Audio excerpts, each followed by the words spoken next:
Hello! At sana makinig kayo. Babasahin ko to sa inyo ha. Ang mabuting balita ayon kay Lucas. Ang panimula. Ang mabuting balita ay nag-react yung Holy Spirit ko.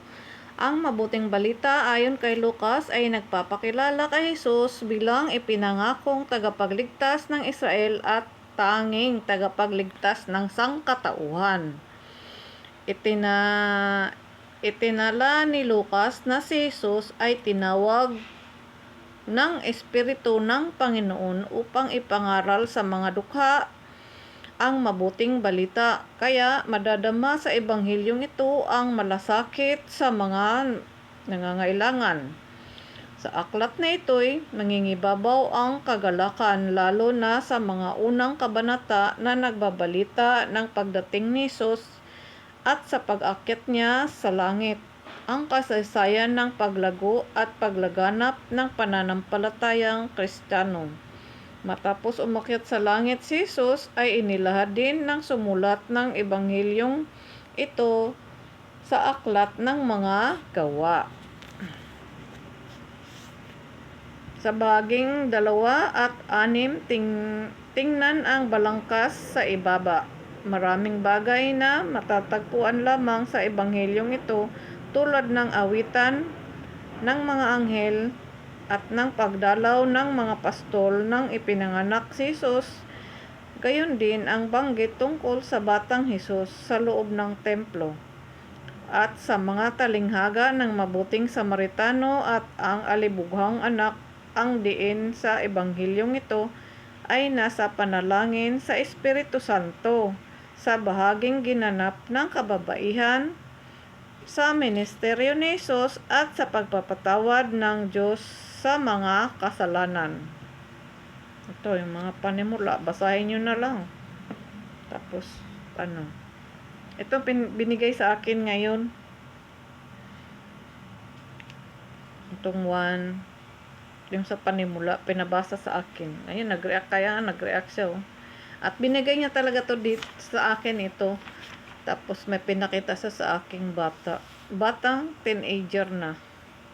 Yun nga, nakasulat. Kasi binigay niya to sa akin yung si Jesus na nasa templo. Nawala siya ng 3 araw. Andito yun sa Lucas At saka yung panganak. Binasa ko na to dati. Binasa ko na tong iba dito. Halos. Andito sa Lucas. Ito yung version na binigay sa akin ng Panginoon. Tungkol sa buhay ni Jesus. Tingnan mo dito sa Lucas nakasulat.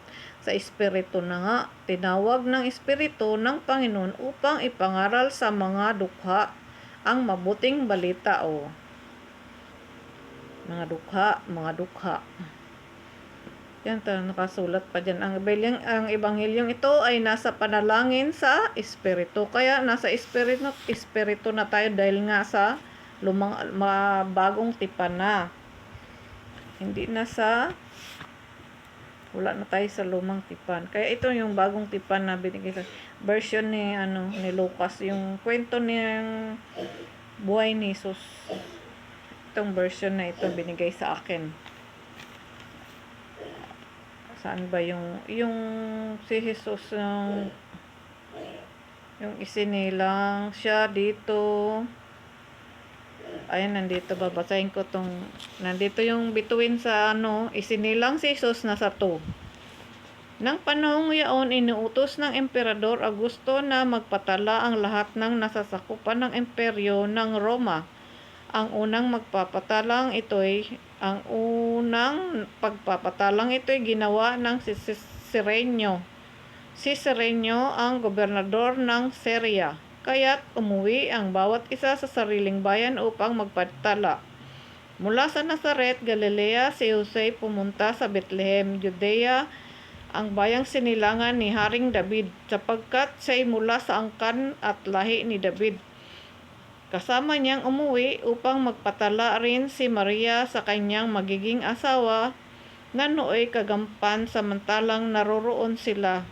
Dumating ang oras ng panganganak ni Maria at sinilang niya ang kanyang panganay at ito'y lalaki. Binalot niya ng lampin ang sanggol at inihiga sa isang sabsaban. sapagkat wala ng lugar para sa kanila sa bahay panuluyan. Ito yun.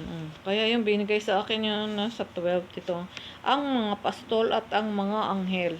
Sa 8 naman. Ang lupain ding yaon ay may mga pastol na nasa parang nagpupuyat sa pagbabantay. Ito, nandito yung Holy Spirit ko sa pagbabantay ng kanilang mga tupa. Biglang lumitaw sa harapan nila ang isang anghel ng Panginoon at lumaganap sa paligid nila ang nakasisilaw na kaningningan ng Panginoon. Natakot sila ng gayon na lamang. Ngunit sinabi sa kanila ng anghel, huwag kayong matakot.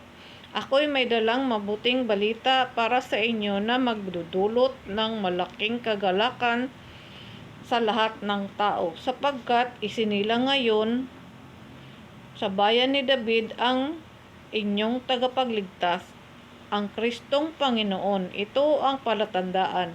Matatagpuan ninyo ang isang sanggol na nababalot ng lampin at nakahiga sa sabsaban. Ito yung binigay sa akin kani-kanina lang. Biglang lumitaw sa tabi ng anghel ang isang malaking hukbo ng kalangitan na nagpupuri sa Diyos.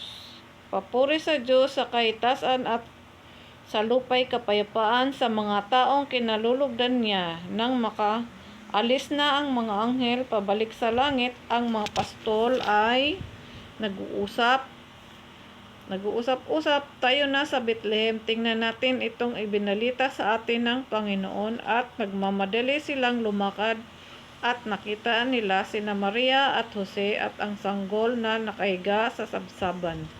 Kaya't isinaysay nila ang mga sinasabi ng anghel tungkol sa sanggol na ito at nagtaka ang lahat ng nakarinig sa sinabi ng mga pastol. Natanim sa isip ni Maria ang mga bagay na ito.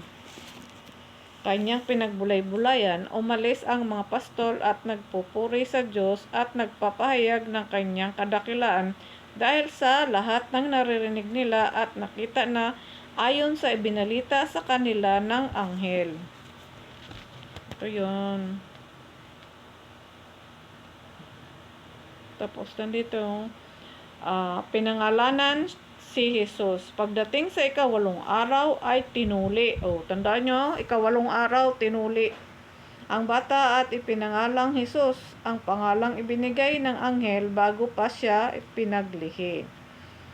Dinala si Jesus sa templo. Nang dumating ang araw ng paglilinis sa kanila, ayon sa kautusan ni Moises, sila'y pumunta sa Jerusalem, dala nila ang sanggol upang iharap sa Panginoon. Sapagkat ayon ang kautusan, ang bawat panganay na lalaki ay nakatalaga sa Panginoon at naghahandog sila ayon sa hinihingi ng kautusan ng Panginoon. Mag-aasawang bato-bato o dalawang inakay na kalapati. May isang tao noon sa Jerusalem, ang pangalay Simeon, matapat at malapit sa Diyos ang lalaking ito, at naghihintay sa katubusan ng Israel. Sumasa kanya ang Espiritu Santo na nagpahayag sa kanya nang hindi siya mamatay hanggat hindi niya nakikita ang Mesiyas na ipinapangako ng Panginoon sa patnubay ng Espiritu. Pumasok siya sa templo at nang dalhin doon ang kanyang mga magulang ang sanggol na si Jesus upang gawin ang hinihingi ng kautusan. Sa kinalong ni Simeon, ito'y nagpuri sa Diyos na ang wika, kunin mo na, Panginoon, ang iyong abang alipin, ayon sa iyong pangako. Yamang nakita na ng aking mga mata ang iyong pagliligtas na inihanda mo para sa lahat ng bansa. Liwanag itong tatanglaw sa mga hintil at magbibigay karangalan sa inyong bayang Israel. Namangha ang ama't ina ng sanggol dahil sa sinabi ni Simeon tungkol sa kanya. Binasbasan sila ni Simeon at sinabi kay Maria, tandaan mo, ang batang ito'y nagkatalaga sa ikapapahamak o ikaliligtas ng marami sa Israel. Isang tanda mula sa Diyos, ngunit hahamakin ng marami, kaya't mahayag ang kanilang iniisip. Dahil diyan, ang puso mo'y para na ring tinarakan ng isang balaraw. Naroon din sa templo ang isang pupitang babae na ang pangalay Ana, anak ni Phanuel, na mula sa lipi ni Aser. Siya'y nagpakatanda, sa 7 taon lamang silang nagsama ng kanyang asawa nang sila'y mabalo, at ngayon 84 na taon na siya. Lagi siya sa templo at araw-araw sumasamba sa Diyos. Nag-react yung Holy Spirit ko dito. Nang siya'y mabalo at ngayon 84 na taon na siya, lagi siya sa templo at araw-araw sumasamba sa Diyos sa pamamagitan ng pag-aayuno at pananalangin. Lumapit siya ng oras ding iyon at nagpapasalamat sa Diyos. Nagsalita rin siya tungkol kay Jesus sa lahat ng naghihintay ng pagpapalaya ng Diyos sa Jerusalem. Nandito pa. Nagbalik sa Nazaret. Nasa 39. Nang maisagawa nila ang lahat ng bagay ayon sa kautusan, bumalik na sila sa kanilang bayan sa Nazaret, Galilea. Ang batay lumaking malakas, marunong at kalugod-lugod sa paningin ng Diyos. Ito, binigay ito sa akin talaga. Ito yung mga binigay din to sa akin lahat eh. Taon-taon tuwing pesta ng Paskwa, ang mga magulang ni Jesus ay pumupunta sa Jerusalem. At nang 12 taon na siya, pumaroon sila gaya ng dati nilang ginagawa. Pagkatapos ng pesta, sila'y umuwi na nang papaiwan si Jesus sa Jerusalem. Ngunit hindi ito napansin ng kanyang mga magulang sa pag-akala ng isa na si Jesus ay kasama ng isa. Nagpatuloy sila sa maghapong paglalakbay nang malaman nilang hindi siya kasama. Siya'y hinahanap nila at sa kanilang mga kamag-anak at kakilala. Hindi nila siya natagpuan, kaya't bumalik sila sa Jerusalem upang doon hanapin. At nang 3 araw natagpuan sila ni Jesus sa loob ng templo. Natagpuan nila si Jesus sa loob ng templo, nakaupong kasama ng mga guro. Nakikinig siya sa kanila at nagtatanong. At ang lahat ng nakarinig sa kanya ay namangha sa kanyang katalinuhan. Nagtaka rin ang kanyang mga magulang. Nang siya'y makita, sinabi ng kanyang ama, "Anak, bakit naman ganyan ang ginawa mo sa amin? Balisang-balisa na kami sa inyong ama sa paghahanap sa iyo." Dito siya sa ginawa. Nandoon sa ginawa yung maliit na liwanag. Sumagot siya, "Bakit po ninyo ako hinahanap? Hindi ba ninyo alam na ako'y dapat na nasa bahay ng aking ama?" Ngunit hindi nila naunawaan ang pananalitang ito. Siya'y umuwing kasama nila sa Nazaret at naging isang masusunuring anak.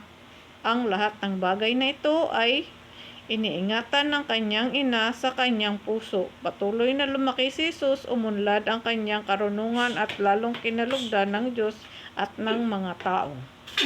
Amen po. Salamat po sa inyong pagkikinig. God bless sa inyong lahat. Ito yung mga binigay na to sa akin